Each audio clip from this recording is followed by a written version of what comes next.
Hello， 大家好，我是巴拉，感谢回来我的频道。今天我们来聊一下华盛顿州禁枪令。美国宪法第2修正案保证人民拥有和携带武器的权利，它于1791年12月15日作为权利法案的第一部分得到批准。一个良好组织的民兵对自由国家的安全是必要的，人民拥有和携带武器的权利不得侵犯。而华盛顿州相继出台了对高容量弹匣和步枪的禁止售卖令。巴拉在上期4月8号的视频下面有观众留言叫我聊一下当日华盛顿州创了最短记录的 injunction 解禁令。后知后觉的我赶紧去看了一下，发现自己呢错过了一个买高容量弹匣的一个好机会。然而了解之后呢，我并没有什么好后悔的。就算知道那个解禁令，也不知道华盛顿州哪个枪店有高容量弹匣的备货。如果要打电话去一个个店询问，然后开车前往再排队购买，这1个半小时的解禁令差不多也就过去了，可能所有做的事情都是徒劳。整个事情的经过呢也非常的简单。4月8号当日 College Supreme Court 的法官他提出了一个关于高容量弹匣的一个解禁令，这样的话在最终决定出台之前呢，大家可以暂时恢复购买高容量弹匣。然而1个半小时之后呢，这个解禁令很快的被一个 Supreme Court 的专员 Michael Johnson 给暂停执行了，意味着马上就不能购买了，实在是非常的滑稽啊。Collins County 的 order 呢有55页之多，引用了大量的文献，在1个半小时之内可能也非常的难读完。可是啊，没有办法，知道这件事情的人呢都气得直跺脚。不过这2天我翻新闻，的确是有店家提前做了准备，也顺利卖出去了上百个高容量弹匣，在这里呢为他们点赞。A Cowlitz County judge on Monday ruled the state law is unconstitutional.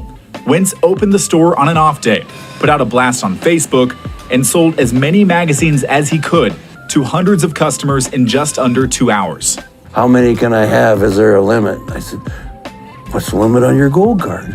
这一期呢，我们也简单的聊一下华盛顿的禁枪令。Bella 不是法律专家，只是一个枪支爱好者。如果在这里说的不对，请大家在评论区给我指正。从2023年4月25号起呢，华盛顿州呢禁止在华盛顿州销售、制造和进口攻击性武器 assault weapon， 同时允许对执法部门和军方的制造和销售做出合理的豁免。该立法呢不禁止持有已有的突击型武器，也就是说呢，在禁令颁发之前已经购买的可以继续持有。之前我借我朋友的 AR 也就是禁令颁发之前所购买的，所以呢也就是可以继续的合法持有。点名禁止的枪支呢包括以下的品牌。如果不仔细看一下的话，大家会觉得加州的限制非常的严格。其实我认为啊，加州没有华盛顿州严格。加州呢还能购买一些加州 compliant 的一些 AR， 反正就是有一堆限制啊。比方说你的步枪不可以有 pistol grip， 大家可以看一下 CA compliant 的 AR 长成这样，真的不敢相信这叫一把 AR。 但是呢，在华盛顿州，即便是这种加州合法的步枪，我们也是不允许的。可以看到我红圈圈出来的地方，他们的用词，一个 AR-15 M16 或者是 M4 in all forms， 全部的形态变种全部给你否定。同样 AK 也是 AK-47 in all forms， 任何形态的 AK-47 都不可以购买。 HK-SIG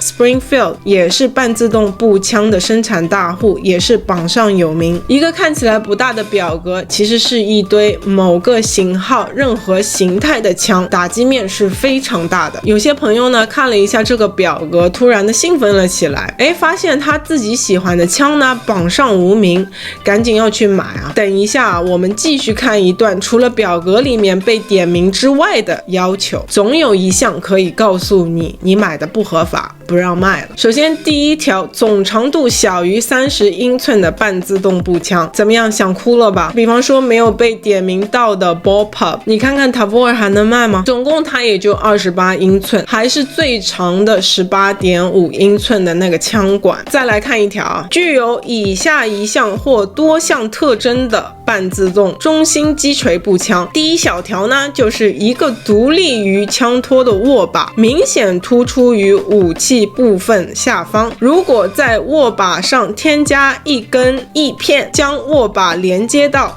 枪托上，则该握把仍然不被豁免。这一点呢，就把 CA 合规的步枪给禁了，也包括这种有一个翼片的步枪，非常的难使用啊，它也不让你拥有。第二条呢，就是拇齿孔的枪托，这个呢也是不可以的，可折叠或者是伸缩枪托。第四点呢，就是用于飞射机使用的前握把、垂直握把、倾斜握把，或者是其他设计用于改善控制的握把，就像我上次靶场用的那把 AAR 也是不可以。然后呢，我们再看下面一条，闪光抑制器、闪光保护罩、闪光消音器、闪光隐形器装有这类的 accessories 半自动步枪也是不可以购买。减震器、后坐力补偿器，或者是任何固定在枪管上减少后坐力的物品也不能购买。然后包括可以固定闪光的抑制器、消音器、减震器、螺纹枪管也是不可以购买，包括榴弹的发射器或者信号发射器也是不可以购买。围绕枪管全部的或者部分的护套不可以购买。再来看一条，具有固定弹匣容量超过10发的半自动步枪和中心击锤步枪不可以购买。好，那以上都是有关步枪的禁令。事情啊还没那么简单啊，要在手枪上面也恶心你一把。首先，关于半自动手枪的第一条，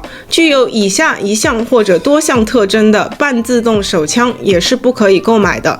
第一点是可以接受闪光抑制器、前握把或者是消音器的螺纹枪管不可以。第二点就是有第二个握把的半自动手枪不可以。第三点是围绕枪管全部或者部分枪套，一直在保护持枪者的手免受热量，但除了只覆盖枪管底部的实心前臂外。第四点非常有趣，在手枪握把以外的某个部位能够接受可拆卸弹匣的手枪也是不可以的，只能在握把那里放弹匣才允许。那岂不是大家熟知的毛瑟都不能玩了？具有以下任何特征的半自动霰弹枪也是不能买。可折叠或者是伸缩枪托的半自动霰弹枪，一个具有独立枪托的托把明显突出于武器的活动部分下方，如果在握把前添加一根翼片，将握把连接到枪托上，则该握把仍然不被豁免。还有就是拇指孔的枪托。第四点，用于非射击手使用的前握把、垂直握把、倾斜握把或其他设计于改善控制的握把。第五点，固定容量超过7发的弹匣。第六点，旋转式弹药筒霰弹枪也是不可以的。那看来就是半自动的不能买，那就是买传统的 pump action 还是可以的，就是咔嚓一声吓尿一片的那种。好，那继续再追溯回2022年7月1号颁发的10发以外的高容量弹匣不可以流通，但是呢7月1号之前购买的还是可以持有。所以大家可以看到我新买的枪啊 CZP07 还有我的 Hellcat Pro，